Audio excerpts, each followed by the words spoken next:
Olá, pessoal, sejam bem-vindos à nossa aula 12 de Direito Civil 2. Então, nós vamos agora tratar de outras modalidades de obrigações. A gente finalizou o estudo das obrigações solidárias e agora, então, a gente precisa continuar ainda vendo algumas classificações. Algumas estão expressamente previstas no Código Civil, outras a presença é apenas implícita, né? Então, a nossa primeira abordagem aqui será um panorama geral do que nós precisamos ver, então. Então, as classificações ainda existem quanto ao momento do adimplemento, em obrigações de execução instantânea ou momentânea, de execução diferida, de execução continuada, periódica ou de trato sucessivo. Quanto à liquidez, as obrigações podem ser líquidas ou ilíquidas. Quanto ao fim a que se destinam, de meio, de resultado e de garantia. E também obrigações reciprocamente consideradas podem ser principais e acessórias. Quanto à existência do vínculo jurídico perfeito ou imperfeito, elas podem ser civis ou naturais. E quanto à presença ou não de elementos acidentais, podem ser obrigações condicionais, modais ou com encargo e obrigações a termo. Muito bem, então nós vamos começar agora falando justamente das obrigações quanto ao momento do seu adimplemento. Aqui a obrigação é classificada de acordo com o momento em que se dá o seu pagamento, certo? Então, nesse sentido, a gente pode classificar as obrigações em obrigações de execução instantânea ou momentânea. Aqui nós vamos analisar o quê? Principalmente a duração da obrigação e o seu pagamento, certo?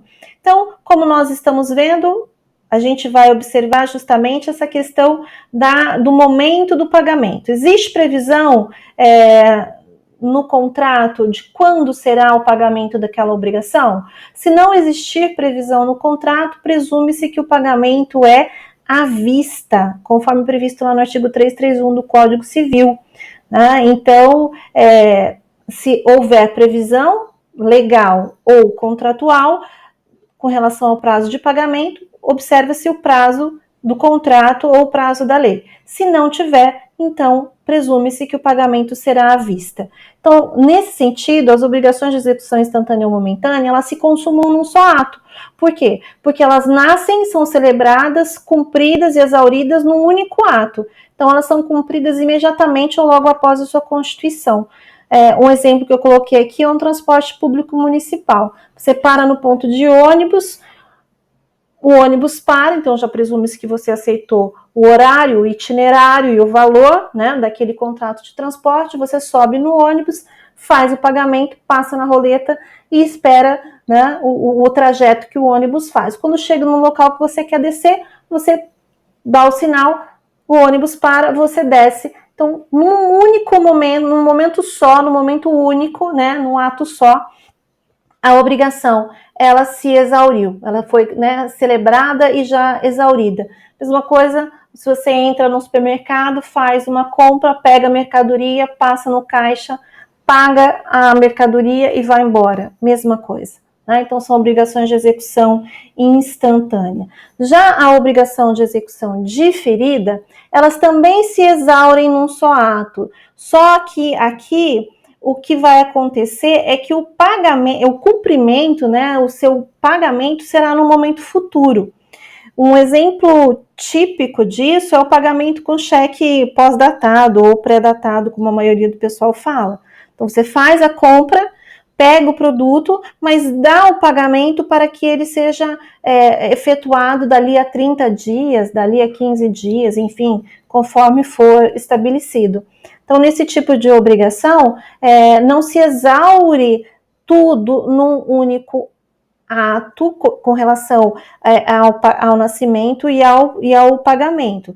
Ela ocorre num único ato com relação ao seu cumprimento, mas, né, o pagamento se dará ali num momento futuro, certo?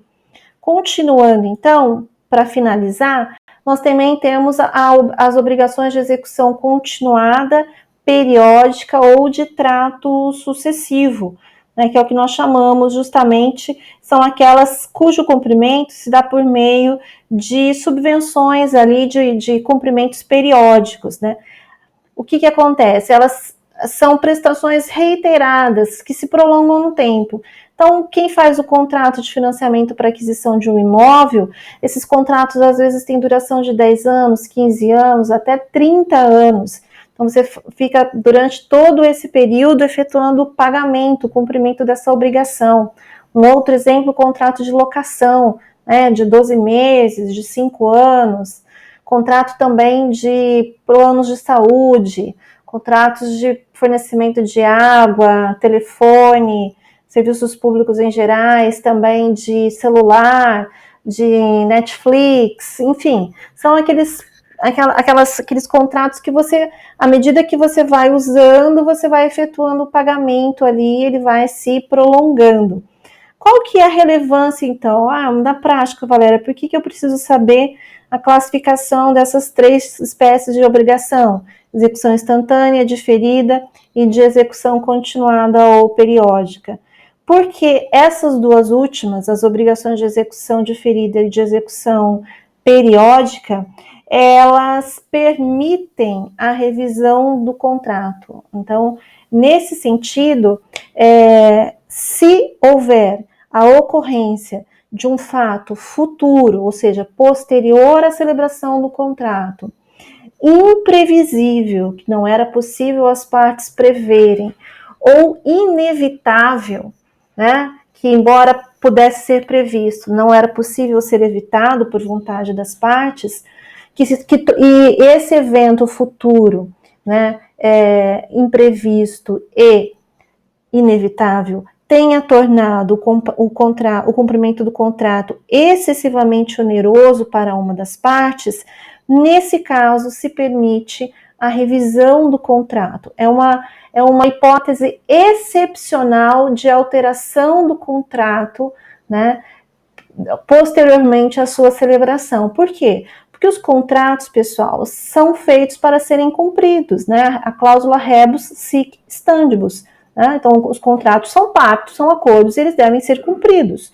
Só que, eventualmente, podem acontecer esses eventos extraordinários, né, e posteriores, e aí que causam, que geram esse desequilíbrio no contrato. E aí, então, desde a doutrina francesa, já se aplicava a cláusula rebus sic stantibus, que significa os contratos são para serem cumpridos. Então, aplicação da cláusula rebus sic stantibus, mas enquanto as coisas permanecerem como estão. Se houver alteração dessa situação, aí pode haver uma revisão, porque aí incide a cláusula rebus sic stantibus, né? Mas isso é de uma forma excepcional. Por isso que o nosso Código Civil, ele é tão restrito em matéria de revisão ou requisição de resolução do contrato, né, por onerosidade excessiva, justamente porque ele adotou a teoria da imprevisão. Antes do Código Civil de 2002, o Código de 16, ele não fazia nenhuma previsão, não havia nada expresso a respeito de revisão de contrato. A possibilidade de revisão de contrato, ela existia por conta de uma construção doutrinária e jurisprudencial, por isso que nós chamamos de teoria da imprevisão. O Código Civil de 2002, ele normatizou essa teoria da imprevisão, então ela passou a ser expressa, não é mais uma teoria, mas é uma regra expressa no nosso Código Civil. Diferentemente, acontece no Código de Defesa do Consumidor. Lá, a revisão dos contratos é muito mais simples, é muito mais, a exigência é muito menor. Por quê? Porque lá não se exige que o fato superveniente seja imprevisível ou extraordinário. Basta que esse fato superveniente tenha causado um desequilíbrio, um desarranjo ali na base objetiva do contrato, nas circunstâncias que geraram, sobre as quais o contrato foi firmado. Então, a gente precisa fazer essa diferenciação, né, na hora de aplicar a possibilidade de revisão. Se for contrato de consumo, aí as regras do Código de Defesa do Consumidor. Se for contratos civis ou comerciais, as regras do Código Civil. Só posso aplicar essas regras excepcionais, né? E essa regra, o 478, ele fala de resolução do contrato, mas se o contrato pode ter o seu efeito mais drástico, mais nefasto, que é a resolução, é porque implicitamente se permite que ele tenha um efeito mais brando, menos gravoso, que é a revisão do contrato, e justamente para tentar conservar esse contrato vigente. Então, o que se pode o mais grave, que é a resolução, é porque também se pode o menos grave, que é a revisão. Então, o 478 traz essa possibilidade. Tem outros dispositivos do Código Civil também que permitem a revisão, como é o caso do 317. A Lei de Liberdade Econômica, eu não vou me aprofundar muito na revisão de contratos, porque não é esse o nosso objetivo aqui, mas só para lembrá-los que a Lei da Liberdade Econômica, ela ainda alterou esse artigo 478, que é justamente para restringir mais ainda a revisão contratual. Então, ou seja, para dificultar mais ainda a revisão de contratos e aí, vamos dizer assim, prestigiar a autonomia da vontade dos particulares. Pessoal, tudo isso na doutrina clássica, é o que nós temos. Só que nesse período de pandemia, nesse período de que nós estamos vivendo, houve um desarranjo por completo, seja nos contratos regidos pelo CDC, sejam nos contratos regidos pelo Código Civil. Então, tudo que nós sabemos aí até então da aplicação do 478, do 317, com base na imprevisão, nós precisamos ver com os olhos desta atualidade que nós estamos vivendo. Então, por exemplo, nos contratos de locação residencial ou não residencial, em que, claro, não se aplica o CDC, nós precisamos analisar essa questão da possibilidade de revisão dos valores dos aluguéis, até do pagamento do aluguel, com base na teoria da imprevisão, dessa alteração que teve significativa. Muitas pessoas perderam emprego, outras pessoas, lojas tiveram que ficar fechadas por grandes períodos de tempo, então, claro que os lojistas não tiveram faturamento. Então, todos esses requisitos que são exigidos para a revisão dos contratos, nesse período de pandemia, nesse período de estado de calamidade, eles vão precisar de passar pelo crivo da atualidade, do que nós efetivamente estamos vivendo, né? Existe até um projeto de lei para ser analisado no Congresso Federal, no Congresso Nacional, perdão, aonde existe ali a possibilidade de alteração temporária desses dispositivos do Código Civil, justamente para tornar mais justa e mais palpável esta revisão dos contratos. Tá? Mas, por enquanto, o que nos interessa é somente essa análise um pouco mais superficial.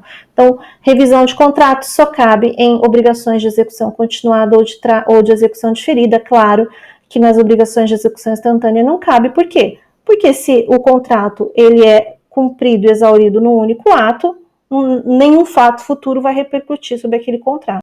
Então, por isso mesmo que não cabe revisão nesse caso, certo? Então, com relação também, outra diferença também, que é relevante a distinção, então a gente saber diferenciar se é obrigação de trato sucessivo, de execução diferida ou de execução instantânea, também tem uma implicância processual.